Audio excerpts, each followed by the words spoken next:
Two EF2 tornadoes. That's the ruling by the National Weather Service for 2 of the 4 tornadoes that hit on Sunday. Surveys say the tornadoes that struck in Bennett and Elbert counties had wind speeds between 111 and 135 miles per hour. 36 buildings in total were destroyed or damaged. Half of those were from the tornado in Bennett. 6 of the buildings were homes. 19 homes were hit in Elbert County. And as that cleanup continues, some in Elbert County have wondered why they didn't get a better warning. People in the Elkhorn Ranch neighborhood never got an alert on their phones about the tornado that hit 19 homes. Yeah, the truth is, no systems failed that day. There simply weren't no warnings.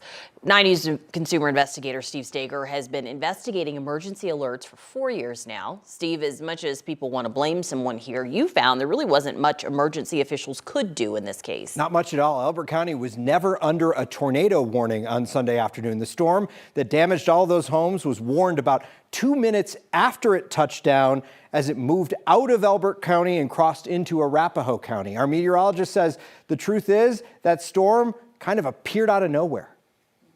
There are 2 different ways your phone can receive an emergency alert. There's an opt-in alert, like Code Red or Reverse 911, where you have to sign up for alerts at your address. Or there are wireless emergency alerts, or WIA, the system that geo-targets cell phones in a certain area and blasts out a warning with that annoying tone. On Sunday, both opt-in alerts and WIAs went out about tornadoes, but none of them went to the part of Elbert County hardest hit, the Elkhorn Ranch neighborhood. This was a landspat at first. It really do pop up out of nowhere. 9 News Weather Impact senior meteorologist Chris Bianchi says the reason no alerts went out is the National Weather Service never issued a warning for that area. When it first developed, there was no clear signature on radar. There was nothing other than the visual on the ground. See that tornado? Bianchi says our Corey Rappenhagen spotted the storm around 1:10 p.m. The National Weather Service automatically blasts out a WIA when a tornado warning is issued. Records show a WIA went out at 1:12 p.m., just north of Elkhorn Ranch when the storm was moving out. I think a lot of people at the Weather Service, that's when they were able to take action. But by that point, that storm had already moved up into Arapahoe County. Elbert County tells me their opt-in alerting system automatically sends warnings from the National Weather Service. And since there was no warning in Elbert County, there was no Code Red. As the storm moved north, the radar image improved, and so did the warning. That's why the Bennett tornado was well warned. I just got this alert on my phone. Ronnie Turner in Bennett told me it came just in time. Yeah, no, it saved my life. I probably would have been out here. Bianchi says as much as people want to blame someone, there's not much blame to go around. In my opinion, there's nobody at fault here. But the science is not there yet. We don't know where and when a landspat tornado is going to form. So we also heard from people today who are within 10 to 20 miles and wondered why they didn't get a wireless emergency alert about these tornadoes. The truth is, that's the system working the right way. If your phone is not in that geo-targeted area, emergency officials aren't going to try to warn you there. And over-warning people can lead to problems like alert fatigue. That's when people turn off emergency alerts because they get too many that don't apply to them. I'm Steve Stager. Steve on your side, 9 News. This is so interesting. First of all, I love that they don't want to overwarn. But this is something that there is nothing that could have been done. And I keep thinking about being a weekend where a lot of people are home. Yeah. I mean, we're really lucky no one was hurt. I talked to a spokesperson in Elbert County today who said, you know, this is one of those instances where people just have to like watch the skies, right? And be aware, be ready to move because these things can kind of pop up. You heard Chris Bianchi talk about when it's a land spout, it's all on the ground, so you're not seeing anything in the radar. It took a little bit for that to turn into a mesocyclone. I think that's the right word. Kathy will correct me in a minute here. But the normal tornado that you see on a radar, it took some time for it to develop like that. And so your ability to warn people is already limited in those situations. Thank God it was better as it moved toward Bennett, and it was able to save people like Ronnie, who was out in her driveway. Yeah. Didn't think anything of it. Thought it was an Amber Alert when it came through on her phone and luckily looked down and thought, uh-oh, I better get the dogs and get inside. Yeah. Wow, that's so interesting. Thank you, Steve. Yep. That's something we all need to pay attention to. In St. Louis, the mayor is blaming human error for why the warning sirens didn't go off on Friday when a deadly EF3 tornado hit the city. A current city protocol document says warning sirens are supposed to be activated at the fire department dispatch center or city emergency management agency. In this case, no one issued the alert. It was not exceptionally clear about whose roles and responsibilities it was to do what. It is now my responsibility and my role to ensure that moving forward, this protocol is crystal clear, and it is.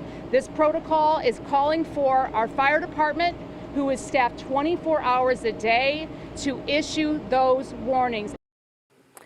That tornado stretched more than 20 miles long and 5 people were killed.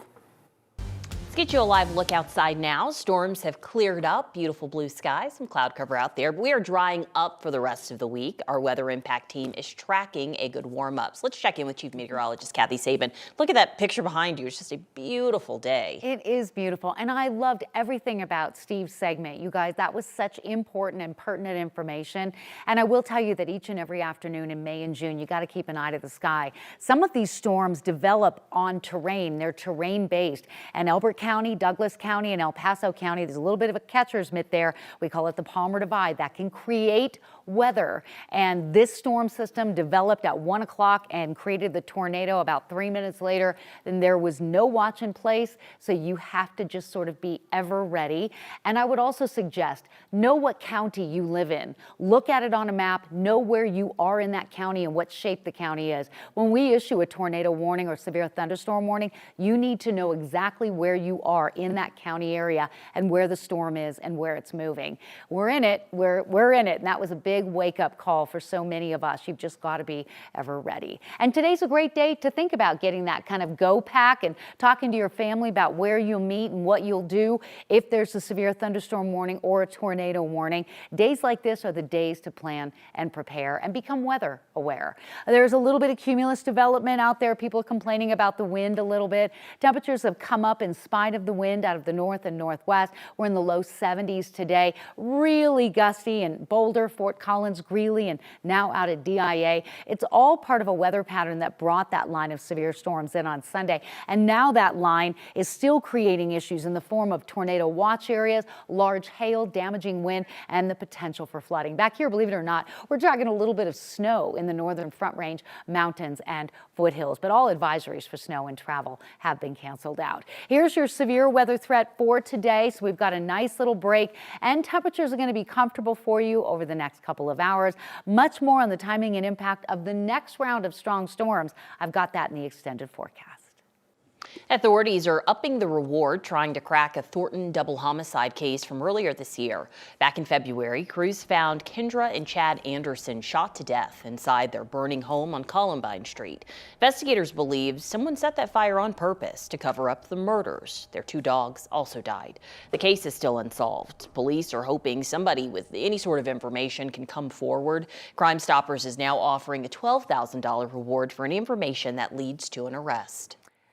Right now, there are 3 hours left for voters in the tiny town of Mountain View to decide whether one of their council members should be removed. That councilor, Brett Metz, faces charges for shooting a teen boy in the face last year. The recall effort is because of, quote, significant loss of trust, safety concerns, and the recent criminal charges that have further undermined his ability to lead effectively. Authorities say last September, 2 teenagers were on Metz's property in Conifer to ask him about shooting homecoming pictures there. The arrest affidavit says Metz saw them, pulled out a gun, and it went off. A bullet hit one of the teens in the face. He survived. Metz was allowed to put a statement on the recall ballot, characterizing the shooting as an unintentional discharge of a firearm. Now that construction on the 16th Street Mall is close to being complete, it's getting a name change. We will now describe this great jewel in Denver as 16th Street, which is a name everyone knows, everyone loves, but we dropped the mall because it is so much more than just one retail location or one block. It is an entire mall of experience, a mile of experience. We want you to come here and be able to experience that. Okay, no more mall. The city has been redoing the mall from Market Street to Broadway since April of 2022. 9 blocks are done, or at least almost done, and there will be a 2-way free festival to celebrate on May 31st and June 1st. The remaining blocks will be done and reopened this fall. Now, the effort to change the name cost about $100,000, but why? Marshall Zellinger takes a look at that coming up on Next. Okay, let's take a live look at Empower Field, where in just a few short months, the Broncos will be back on the gridiron for preseason football. And today we learned the exact date they'll make their home debut for 2025. Drum roll, please. The Broncos will host the Arizona Cardinals on Saturday, August 16th at 7:30 p.m. It is their second of 3 preseason games, the only one that will be played at home. You can watch that game right here on 9 News.